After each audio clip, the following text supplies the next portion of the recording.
We made it. We have our binders.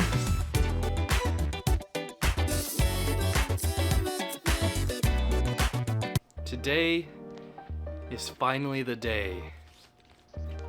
I got my National Pokédex binders ready to go. Yeah, that recording I just did was like a little old, so might as well refresh everything and I'll restart from the top to deliver some quality content. So I selected 2 binders from Amazon, very trusted brands, totally not unknown name brand out in the market. So why did I choose it? Well, it's cost efficient and it's all I really need to start. That's the key word, to start. You're starting out, you don't really need to splurge on the best binder when you're starting out because there's a whole lot of cards that I need to sift through, and I'll buy a nice binder down the road. Well, a nicer binder down the road. These are pretty solid. Each of these binders hold up to over 11, how much do they hold up? They hold up a lot of cards. Alright, and you binder snobs out there, I chose ring binders because, again, cost efficiency. Ringless binders I've heard, are better to go long term for your cards, but again, I'm just starting out. I don't need anything terribly fancy.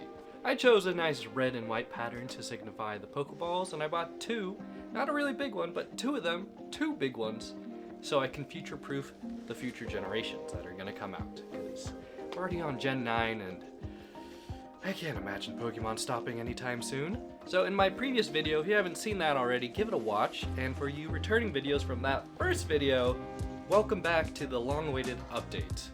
I'm nowhere near done completion, but I'm like a quarter of the way there.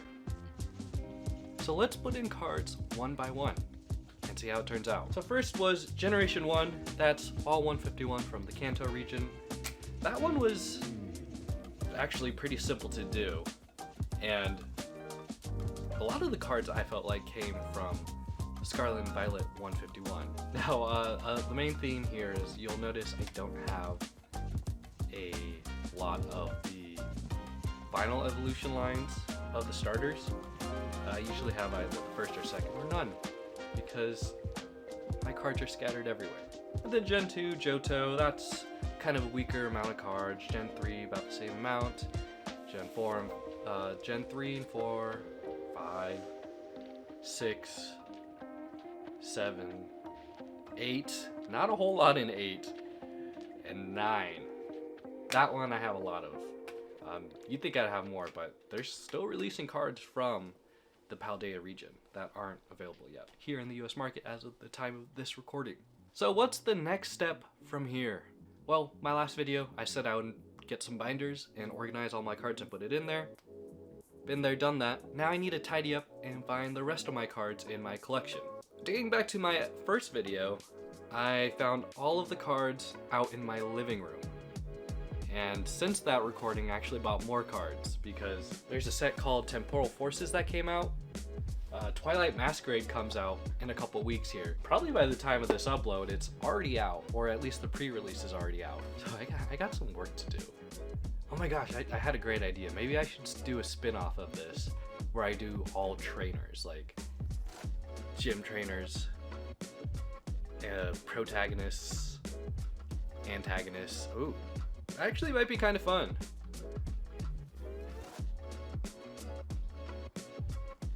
Maybe not in the next video, maybe a couple videos down this line in the series, I'll bring it up. So I need to go find the rest of the cards that I bought since then and insert them in. Now, filling out these binders took me about 3 hours, mainly because I started off with an Excel sheet, and then each time I put a card in the sleeve, I checked it off in the Excel sheet.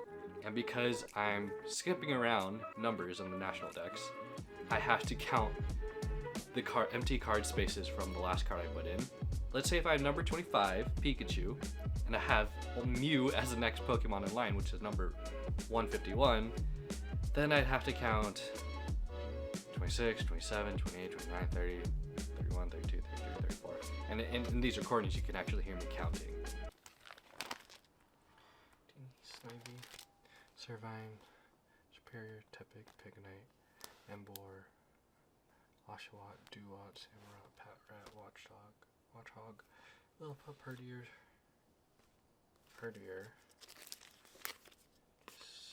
Stoutland. It takes a while. I wish it was straight plug and play, but I don't have all the cards ready. So the next go around, I need to do basically what I did in the first video. Round up all my cards, put it in, type in my Excel sheet, and then organize them, and then put them in the binder, and then check them off one by one in my Excel sheet. And then after that, I have to go to my notorious storage unit that holds 99% of my card collection. Over the past,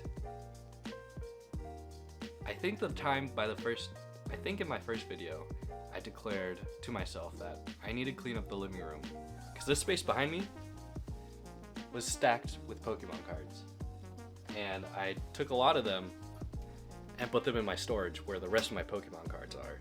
And I've been collecting since 2020, so I spent quite a bit of money on them. So I got boxes on boxes on boxes of bulk waiting to be looked at and being placed in a binder. So the next video will most likely be that, me rounding up the cards in my household, and then me going to my storage unit and selecting probably one box, because they're big boxes of Pokemon cards, bringing them back to my home, sorting them out, and seeing what we can find from there. In terms of what type of Pokemon cards, I'm still not gonna actively seek out any EXs, GXs, Vs, VMAX, V-Stars.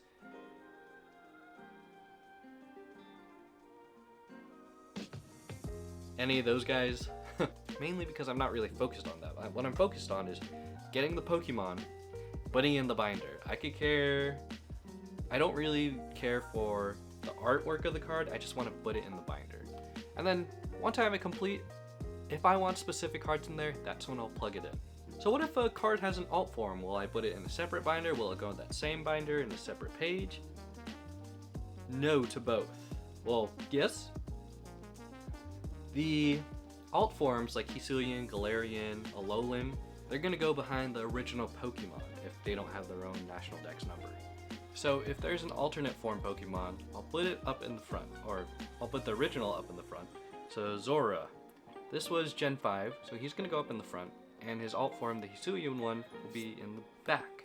Same with alternate colors, like standard alternate colors, not shinies, because shinies is a whole nother effort. And male or female cards, if they can apply. So like Pikachu, the different tails. So it'll go behind the original. So that way you can actually read it like a real Pokédex when you select. So in the video games you can actually switch between like the forms. So it's like, oh, this is the Mega form, this is the alternate Hisuian form, the Galarian form, etc, etc. And with a lot of these basic cards, they actually have descriptions of the Pokemon at the bottom here. So when you're actually reading through the binder, you can actually read little facts about the Pokemon. And I believe those like 2 prize Pokemon don't have those little Pokedex entries. Got this nice Garchomp B. Yep, nope, there are no Pokedex entries. It's replaced by the rule box on these 2 prize card Pokemon.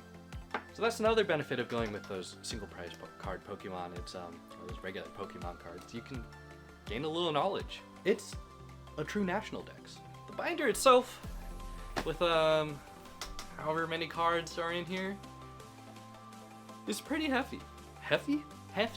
I can't imagine how thick it's gonna be. So this is it closed right now. The zipper's open. This is it like closed right now, compared to its sister binder, which has like 10 cards maybe.